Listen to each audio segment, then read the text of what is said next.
Thank you very much, Dr. Birx. Mr. President, Mr. Vice President.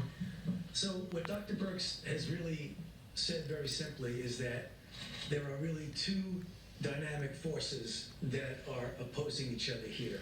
As I've mentioned several times in our briefings, the virus, if left to its own devices, will do that dark curve that Dr. Birx showed you.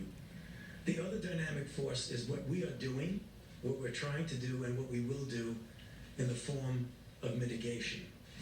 Now, these are very revealing bits of data because you saw what happened in Italy, where you make the turn around the curve and you go. That doesn't happen all at once. It's a stepwise fashion. And if I explain the steps, which I will, you'll see why we are really convinced that mitigation is going to be doing the trick for us. Because what you have is you have an increase in new cases at a certain rate. When the increase in new cases begin to level off, the secondary effect is less hospitalizations, the next effect is less intensive care, and the next effect is less deaths. The deaths and the intensive care and the hospitalization always lag behind that early indication that there are less new cases per day, the way we saw in Italy. And the way we're likely seeing, I don't want to jump the gun on it, we're seeing little inklings of this right now in New York. So what we're going to see, and that's we got to brace ourselves, in the next several days to a week or so, we're going to continue to see things go up. We cannot be discouraged by that because the mitigation is actually working and will work.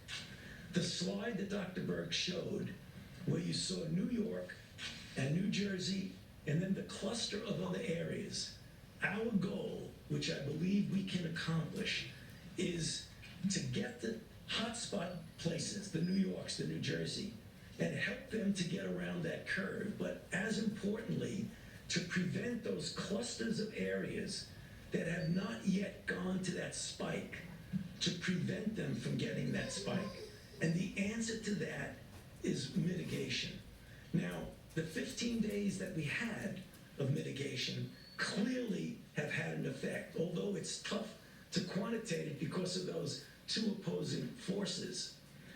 But the reason why we feel so strongly about the necessity of the additional 30 days is that now is the time, whenever you're having an effect, not to take your foot off the accelerator and on the brake, but to just press it down on the accelerator. And that's what I hope and I know that we can do over the next 30 days. And as I said the other day and on one of the interviews, we are a very strong and resilient nation.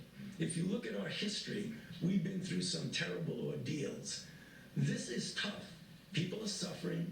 People are dying. It's inconvenient from a societal standpoint, from an economic standpoint to go through this. But this is going to be the answer to our problems. So let's all pull together and make sure, as we look forward to the next 30 days, we do it with all the intensity and force that we can. Thank you.